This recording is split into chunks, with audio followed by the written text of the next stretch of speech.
Hello students, I am doctor Vinod Kamble. इस particular chapter के अंदर हम लोग अलग अलग टाइप के प्राइवेट सेक्टर ऑर्गेनाइजेशंस के बारे में पढ़ रहे हैं। पहला हमने पढ़ा था सोल प्रोप्राइटरशिप के बारे में। अभी हम लोग ये सेकेंड प्राइवेट सेक्टर ऑर्गेनाइजेशन के बारे में पढ़ने वाले हैं, जिसका नाम है पार्टनरशिप फर्म, जिसके हम लोग फीचर्स, मेरिट्स और डीमेरिट्स देखने वाले हैं। सो इस पर्टिकुलर वीडियो के अंदर हम लोग पार्टनरशिप फर्म क्या होता है और उसके फीचर्स क्या है उसके बारे में पढ़ेंगे। So let us start. सबसे पहले पार्टनरशिप फर्म ये कॉन्सेप्ट किस तरीके से एग्जिस्टेंस में आया उसके बारे में हम लोग देखते हैं। तो हमने सोल प्रोप्राइटरशिप के बारे में ऑलरेडी पढ़ा है। सोल प्रोप्राइटरशिप में हमने देखा था कि उसके कुछ लिमिटेशंस है, जैसे कि वो अकेला पर्सन होता है बिजनेस करने वाला, तो ऑब्वियसली उसके पास फाइनेंशियल लिमिटेशन होते हैं, मतलब बहुत ज्यादा कैपिटल वो रेज नहीं कर पाते हैं। दूसरा, अकेला इंडिविजुअल होने की वजह से मैनेजरियल स्किल्स भी जो होती है वो बहुत ही कम होती है। और उसके अलावा और भी बहुत सारे लिमिटेशंस थे वो पर्टिकुलर बिजनेस के अंदर। और उसके वजह से पार्टनरशिप फर्म जैसा कॉन्सेप्ट जो वो एग्जिस्टेंस में आया, या लोगों ने ऐसे सोचा कि हम लोग पार्टनरशिप में बिजनेस करेंगे, जिसकी वजह से हम लोग ज्यादा कैपिटल कलेक्ट कर पाएंगे और दूसरी हमारी मैनेजरियल स्किल्स भी क्या हो जाएगी, बढ़ जाएगी। तो इस तरीके से पार्टनरशिप फर्म जो है वो एग्जिस्टेंस में आया। अभी पार्टनरशिप फर्म क्या होता है, तो जिस बिजनेस का ओनर और मैनेजर जो होता है वो एक से ज्यादा लोग होते हैं, क्योंकि एक से एक अगर होगा तो उसको हम लोग सोल प्रोप्राइटर बोलते हैं। तो ऑब्वियसली पार्टनरशिप फर्म में क्या होगा कि ओनर और मैनेजर जो होते हैं वो एक से ज्यादा होते हैं। और वो ओनर्स जो होते हैं वो लोग क्या करते हैं, प्रॉफिट को, लॉस को और उसके साथ साथ सारी जो लायबिलिटीज, मतलब बिजनेस का जो कर्जा वगैरह जो होता है उसको वो सब लोग मिलके क्या करते हैं, शेयर करते हैं। तो उसको हम लोग पार्टनरशिप फर्म बोलेंगे। ओके, तो आपको अगर मीनिंग पूछेंगे या कोई भी अगर इसके ऊपर क्वेश्चन पूछा तो आपको पहले मीनिंग लिखना है, जिसमें आप लिखोगे कि जिस बिजनेस के ओनर और मैनेजर एक से ज्यादा होते हैं और जिस बिजनेस के ओनर्स प्रॉफिट, लॉस और लायबिलिटी को मिल बैठ के शेयर करते हैं, तो उसको हम लोग पार्टनरशिप फर्म बोलते हैं। या फिर इसको सिंपल तरीके से आप लोग ऐसे भी लिख सकते हो कि the business which is carried on by two or more people is called as partnership firm. Okay, ना आगे, ये जो बिजनेस होता है ये बिजनेस के ओनर्स को पार्टनर्स बोला जाता है, और ये जो टाइप का बिजनेस है वो टाइप के बिजनेस को पार्टनरशिप फर्म बोला जाता है। तो ये भी मीनिंग आपको याद रखने हैं। जैसे सोल ट्रेडर में सोल प्रोप्राइटरशिप बिजनेस को बोला जाता था और सोल ट्रेडर बिजनेसमैन को बोला जाता था, वैसे ही पार्टनरशिप फर्म में ओनर जो है उसको पार्टनर्स बोला जाता है और बिजनेस जो उसको पार्टनरशिप फर्म बोला जाता है। और ये जो टाइप का ऑर्गेनाइजेशन है या बिजनेस है उसको इंडियन पार्टनरशिप एक्ट 1932 के अंडर रजिस्ट्रेशन करना पड़ता है। मतलब ना, एक्ट के बारे में मैंने आप लोगों को बताया था कि एक्ट मतलब क्या होता है, कानून होता है। हर एक बिजनेस का एक पर्टिकुलर सेपरेट एक्ट होता है, जो हम लोग आगे एक एक टाइप के बिजनेस पढ़ेंगे तो उसमें हम लोग को पता चलेगा। तो आप लोगों को यहाँ पे सिर्फ इतना याद रखना है कि पार्टनरशिप फर्म के इंडियन पार्टनरशिप एक्ट 1932 के जो भी प्रोविजंस है या जो भी रेगुलेशंस है उसको फॉलो करना पड़ता है। ये पर्टिकुलर एक्ट के अंदर पार्टनरशिप फर्म को कैसे फॉर्म करना है, पार्टनर्स की क्या ड्यूटीज होती है, क्या रिस्पॉन्सिबिलिटीज होती है, ये सारी चीजें जो होती है वो पार्टनरशिप एक्ट के अंदर लिखा रहता है।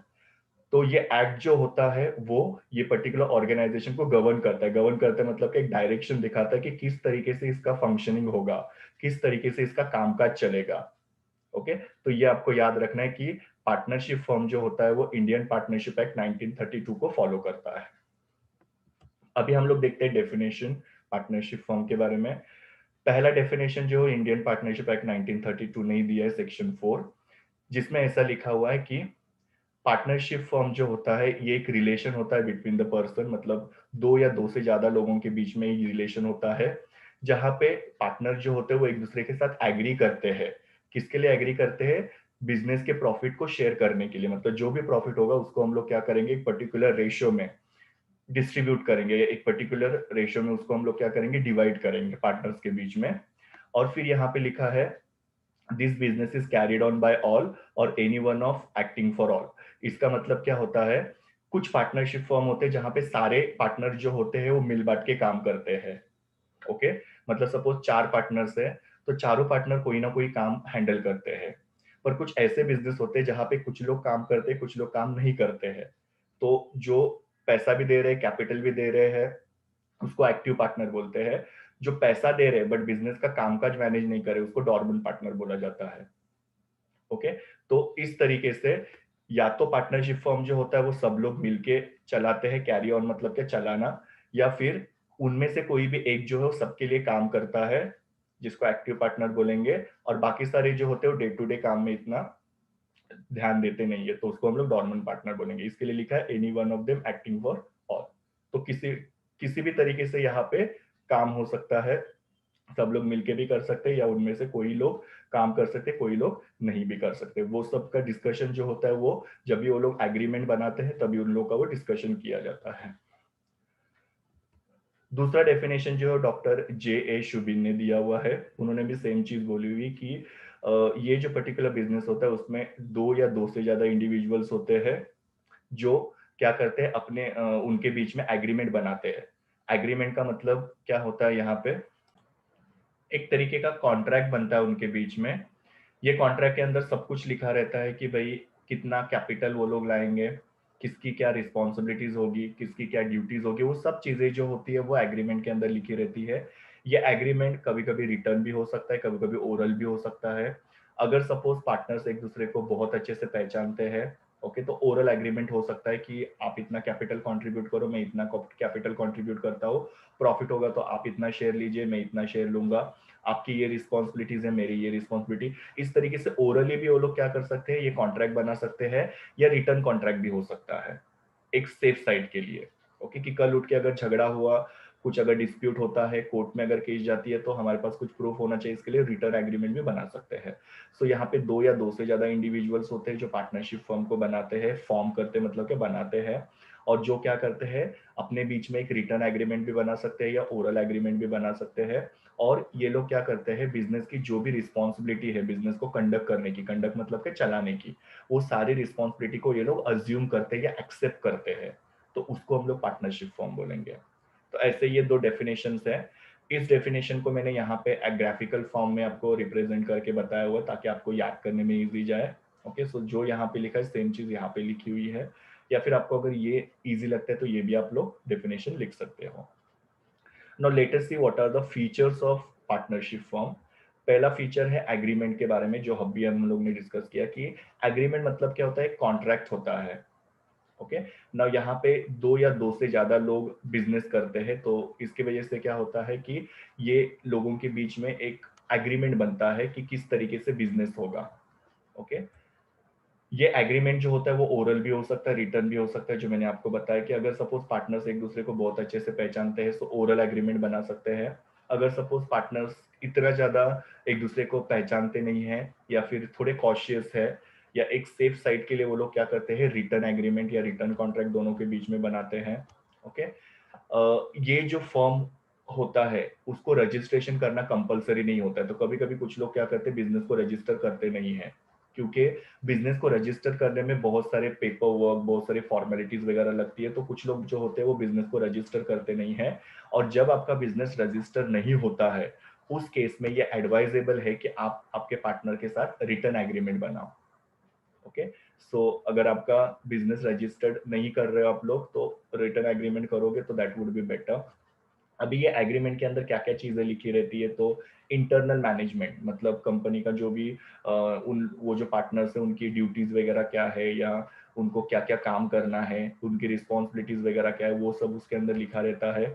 प्रॉफिट किस तरीके से शेयर करेंगे, मतलब अगर सपोज 100 रुपया प्रॉफिट होता है तो उसमें से ए पार्टनर कितना शेयर करेगा, बी पार्टनर कितना शेयर करेगा, सी पार्टनर कितना शेयर करेगा, इसका रेशो जो होता है उसके अंदर लिखा रहता है। और हर एक पार्टनर का रोल बिजनेस के अंदर कि उनको क्या जिम्मेदारियां संभालनी है। ओके, तो किस तरीके का बिजनेस करना है, फिर बाद में प्रॉफिट शेयरिंग कैसे होगा, और हर एक पार्टनर का रोल क्या होगा, ये सारी चीजें जो होती है वो एग्रीमेंट के अंदर लिखी रहती है। इसकी वजह से क्या होता है कि एग्रीमेंट जब बनता है दोनों के बीच में, तो काम जो होता है वो स्मूथली चलता है, कंफ्यूजन नहीं रहता है, हर एक को अपना अपना रोल क्लियर रहता है। जैसे नहीं तो फिर अगर एग्रीमेंट नहीं होगा, अगर उन लोगों के बीच में कोई कॉन्ट्रैक्ट नहीं बनेगा, तो कल उठ के अगर प्रॉफिट होगा तो उसके शेयरिंग के ऊपर से डिस्प्यूट्स हो सकते हैं, और रोल को लेके मतलब ये किसका काम है वो किसका काम है उसको लेके झगड़े हो सकते हैं पार्टनर्स के बीच में। तो झगड़ों को कम करने के लिए, एक क्लैरिटी लाने के लिए एग्रीमेंट बनाना बहुत जरूरी होता है। ये एग्रीमेंट आप लोग रिटर्न भी बना सकते हो, ओरल भी रख सकते हो। तो एग्रीमेंट ये सबसे बेसिक चीज है पार्टनरशिप फॉर्म में, बिकॉज यहाँ पे दो या दो से ज्यादा लोग होते हैं। दूसरा है लॉफुल बिजनेस। जब भी दो लोग मिलके कोई भी बिजनेस करते हैं तो वो बिजनेस क्या होना चाहिए, लॉफुल होना चाहिए ना। लॉफुल बिजनेस का मतलब क्या होता है, जैसे कि कोई गुड्स को बेचना खरीदना है, बाइंग एंड सेलिंग जिसको हम लोग बोलते हैं, किसी को सर्विस प्रोवाइड करनी है। सर्विस प्रोवाइड करना मतलब जिस तरीके जैसे फाइनेंस वगैरह देना है, या किसी को कोई लीगल एडवाइस वगैरह देना है, या किसी भी ट्रांसपोर्टेशन का सर्विस हो सकता है, इंश्योरेंस का सर्विस हो सकता है, तो इसका आप लोग बिजनेस शुरू कर सकते हो। या किसी को फाइनेंस वगैरह दे सकते हो, उसका भी आप लोग बिजनेस कर सकते हो। तो ये सारे लॉफुल बिजनेसेस है। ओके, कहीं पे भी आप लोग कानून को तोड़ नहीं रहे हो या कानून के अगेंस्ट नहीं जा रहे हो। So these are all lawful businesses. कोई भी पार्टनरशिप फॉर्म आप लोग नहीं बना सकते हो जहां पे आप लोग लॉ को फोरबिडन कर रहे हो। फोरबिडन का मतलब क्या होता है, लॉ को आप तोड़ रहे हो या आप लॉ के खिलाफ जाके कोई भी बिजनेस कर रहे हो। तो वैसा कोई भी बिजनेस आप लोग पार्टनरशिप फॉर्म में नहीं कर सकते हो। जैसे कि अगर सपोज स्मगलिंग के लिए, गैम्बलिंग के लिए, या किसी को मारने के लिए वगैरह, इस तरीके के चीजें करने के लिए कभी भी पार्टनरशिप फॉर्म नहीं बनाई जा सकती है। सो पार्टनरशिप फॉर्म जो होती है वो सिर्फ और सिर्फ लॉफुल बिजनेसेस के लिए होती है, ना कि किसी भी तरीके से अनलॉफुल चीजें पार्टनरशिप फॉर्म में की जा सकती है। उसके लिए पार्टनरशिप फॉर्म फॉर्म किया जा सकता नहीं है। नेक्स्ट है नंबर ऑफ पार्टनर्स।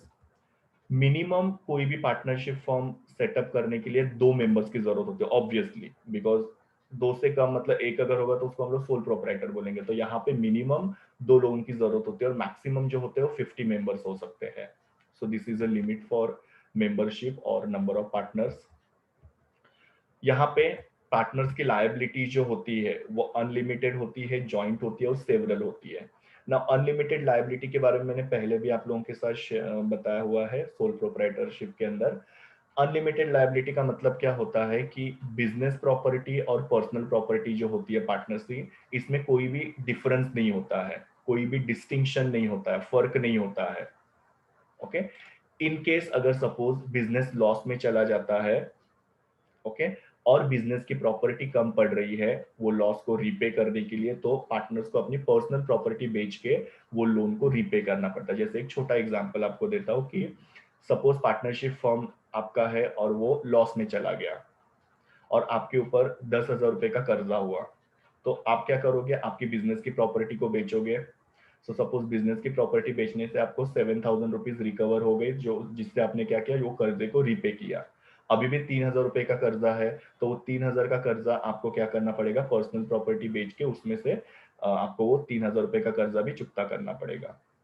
ओके, तो यहाँ पे क्या हुआ कि पार्टनर की जो बिजनेस प्रॉपर्टी है वो अगर कम पड़ रही है, तो पर्सनल प्रॉपर्टी को भी यूज किया जा रहा है। मतलब उसके खुद के घर के ज्वेलरी हो सकती है, खुद की घर हो सकता है, या दूसरा कोई भी असेट हो सकता है, वो बेच के भी उनको बिजनेस का कर्जा जो होता है उसको रीपे करना पड़ता है।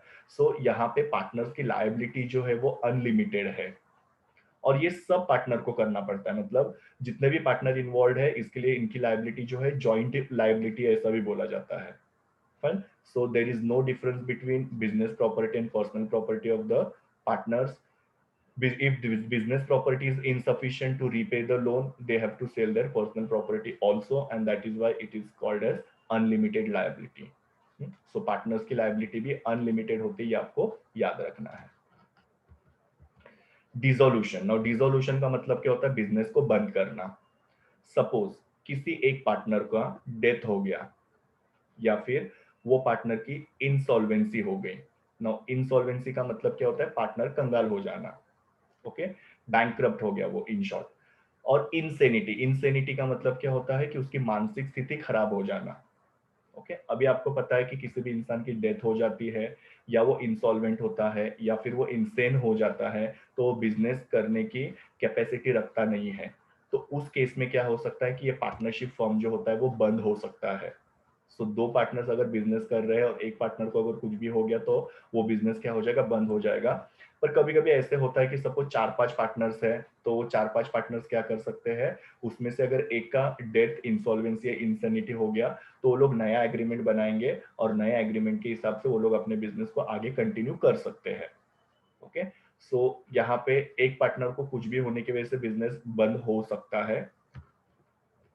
दूसरा, यहाँ पे अलग अलग टाइप के पार्टनरशिप फॉर्म्स होते हैं। एक होता है पार्टनरशिप एट विल।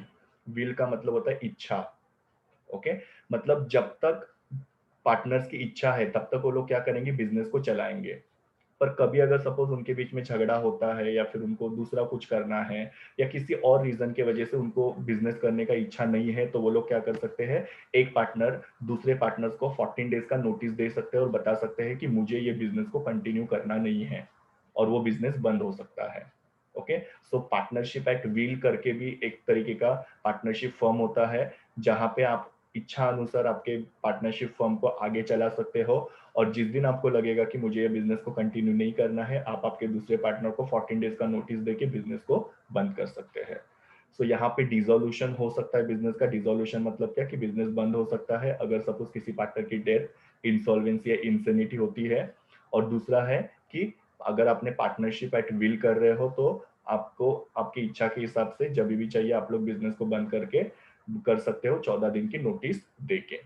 और भी अलग अलग टाइप के पार्टनरशिप फॉर्म्स होते हैं, जैसे पार्टनरशिप एट वेंचर।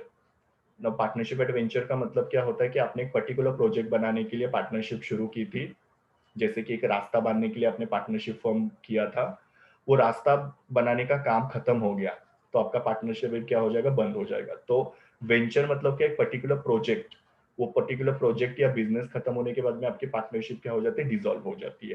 तो ऐसे अलग अलग रीजन की वजह से पार्टनरशिप फॉर्म जो है डिसॉल्व हो सकती है, बंद हो सकती है। नेक्स्ट है, यहाँ पे पार्टनर के दो रोल होते हैं, एक तो प्रिंसिपल और दूसरा होता है एजेंट। इसके लिए यहाँ पे पॉइंट का नाम है प्रिंसिपल एजेंट रिलेशनशिप।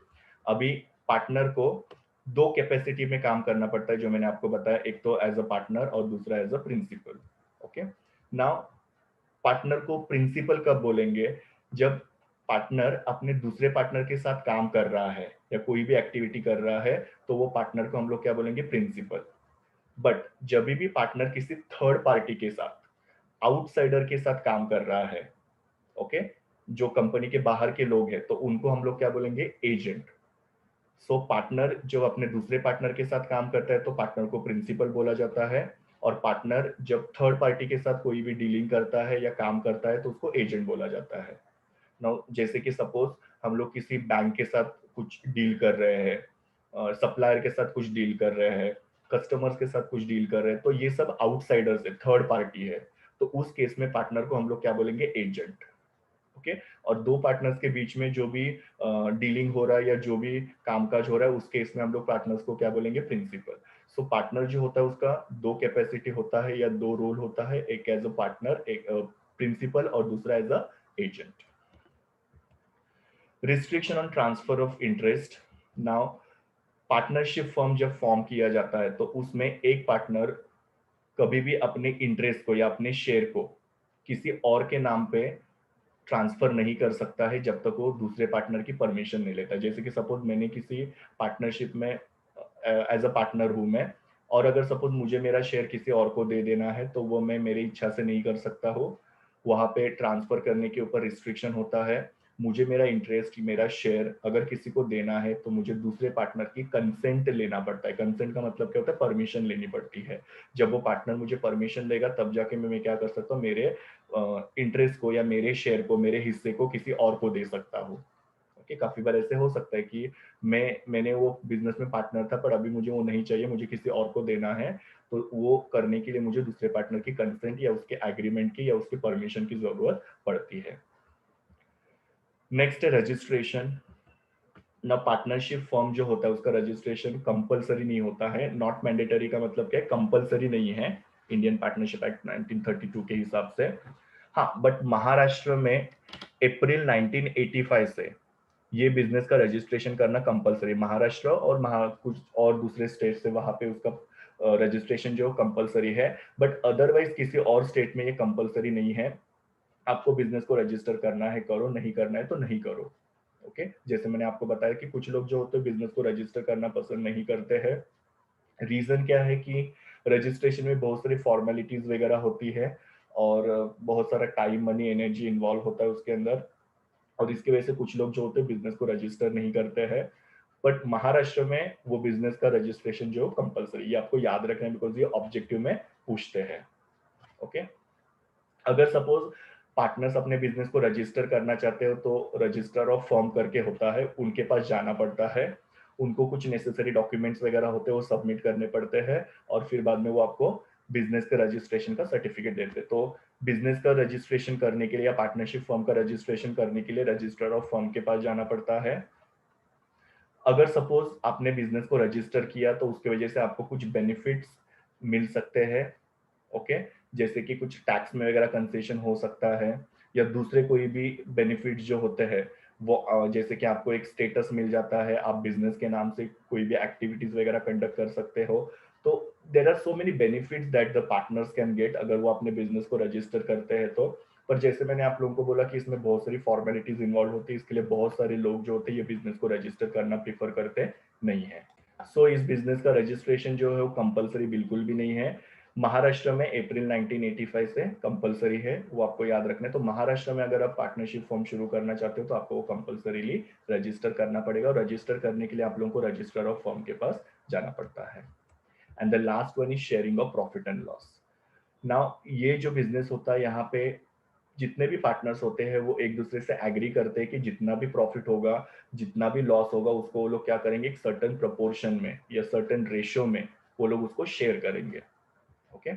नाउ ये जो शेयरिंग रेशियो होता है, प्रॉफिट कितना शेयर करना है, लॉस कितना रेशियो शेयर करना है, तो उसका एक बेसिस होता है, वो किन कुछ चीजों के ऊपर डिपेंड होता है, जिसमें सबसे पहले amount of capital introduce, partner ने कितना कैपिटल लाया है। सपोज एक पर्टिकुलर बिजनेस है जिसके अंदर 60% प्रॉफिट जो कैपिटल जो है मिस्टर ए ने लाया, 40% जो है वो मिस्टर बी ने लाया है, तो ऑब्वियसली प्रॉफिट और लॉस को भी शेयर उसी तरीके से किया जाएगा, ओके, कि 60% जो है मिस्टर ए शेयर करेगा और 40% जो है मिस्टर बी करेगा, ओके। सो कितना कैपिटल लाया उसके ऊपर आपका profit and loss sharing depend होता है। सर्विसेज ऑफर्ड, आप कितना सर्विसेज दे रहे हो, जैसे थोड़ी देर पहले मैंने आपको बताया कि कुछ पार्टनर जो होते हैं वो एक्टिव पार्टनर्स होते हैं। एक्टिव मतलब क्या, वो लोग रोज का कामकाज जो होता है वो करते हैं, तो उनको एक्टिव पार्टनर्स बोला जाता है, तो ऑब्वियसली उनको ज्यादा प्रॉफिट मिलेगा। और कुछ पार्टनर जो होते हैं वो डॉर्मेंट होते हैं, मतलब वो लोग सिर्फ क्या करते हैं, पैसा देते हैं और रोज के कामकाज में ध्यान नहीं देते हैं, वो इन्वॉल्व होते नहीं है, तो ऑब्वियसली उनको कम प्रॉफिट मिलेगा, ओके। सो इस तरीके से सर्विसेज के ऊपर भी उनका प्रॉफिट एंड लॉस डिपेंड होता है। गुडविल ऑफ द पार्टनर, कभी कभी ऐसे होता है कि कुछ पार्टनर जो होते हैं उनकी बहुत ज्यादा रेपुटेशन अच्छी होती है मार्केट में, तो अगर अच्छी रेपुटेशन है उसके मार्केट में तो ऑब्वियसली वहां पे वो पर्टिकुलर पार्टनर को ज्यादा प्रॉफिट मिलेगा। और दूसरे कोई चीजें होती है जिसके हिसाब से प्रॉफिट एंड लॉस जो होता है पार्टनर्स के बीच में शेयर किया जाता है ना। कभी कभी क्या होता है कि प्रॉफिट एंड लॉस कितना शेयर करना है उसके ऊपर कुछ भी लिखा हुआ नहीं रहता है, साइलेंट होता है। साइलेंट होता है मतलब कि कहीं पे कुछ लिखा हुआ नहीं है, तो उस केस में ऐसा अज्यूम किया जाता है कि पार्टनर्स के बीच में प्रॉफिट एंड लॉस जो हो इक्वली डिस्ट्रीब्यूट होगा, ओके, मतलब 50-50% दोनों को प्रॉफिट और लॉस को शेयर करना पड़ेगा। कभी अगर सपोज एग्रीमेंट साइलेंट है, साइलेंट है मतलब कि कहीं पे प्रॉफिट और लॉस शेयर करने के बारे में कुछ भी नहीं लिखा है, तो ओके, पर मोस्टली लिखा जाता है कि कितना प्रॉफिट एंड लॉस वो लोग शेयर करेंगे, ओके। तो इस तरीके से पार्टनरशिप फर्म में प्रॉफिट एंड लॉस जो होता है वो अलग अलग चीजों को कंसिडर करके शेयर किया जाता है। अगर सपोज एग्रीमेंट में कुछ भी नहीं लिखा है तो वो शेयरिंग का रेशियो जो होता है वो इक्वल होता है। So students that was all about your partnership firm के फीचर्स। ये मेरे यूआरएल है जहां से मैंने इमेजेस ली हैं। Thank you students, please do like share comment and subscribe to my YouTube channel, and also recommend my channel to your friends. We will meet in the next video.